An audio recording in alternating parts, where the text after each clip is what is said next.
Hello. The city of Bristol gave itself several presents to help celebrate the coming of a new millennium, and I'm standing at the end of one of them, a new-look city centre, somewhere for people to walk and sit, complete with trees, water fountains and a cascading waterfall.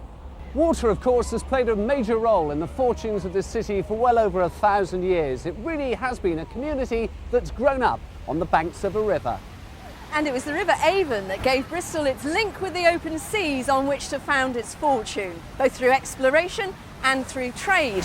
300 years ago, we'd have been looking out on the second busiest port in the kingdom, England's natural gateway to the Western world. Well, over the next 50 minutes, Polly and I aim to bring you the highlights of its maritime history and remind you of some of the people and events that have helped shape its development. And in more recent times, with the help of some fascinating and rare archive footage, revisit everything from the golden days of this trading and shipbuilding port to the hustle and bustle of its streets in the 30s and the dark and heroic days of war. Amongst the stories coming up, a local man who turned from tram building to air transport and who produced some of the country's greatest aviation achievements. Wartime Premier Winston Churchill tours the bombed-out centre of Bristol, while the Americans arrive and march down Park Street as the build-up to D-Day begins. And what does a little girl do with one of these? A peacetime introduction to an exotic fruit she's never seen before. And amongst many sporting achievements, who remembers the FA Cup replay of 1951 when Bristol Rovers faced up to Newcastle United? When a city is founded at the junction of two rivers and only 5 miles from the largest estuary in the country, it's inevitable that maritime affairs should play a major role in its destiny. Bristol Shipping has a long history of carrying the city's name and its cargoes around the world.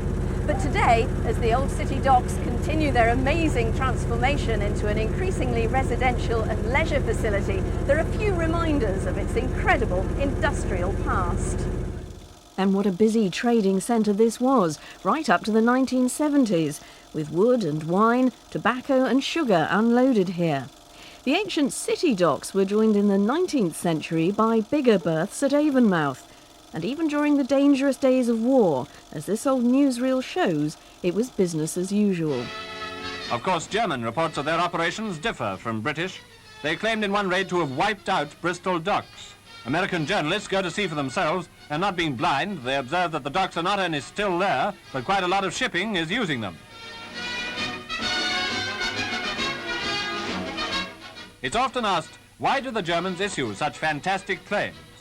Well, it's Hitler's principle that if you're going to tell a lie, it had better be a whopping one. So when you hear such yarns, remember these pictures of Bristol full of activity. The British government is wisely letting press and newsreel give you the facts.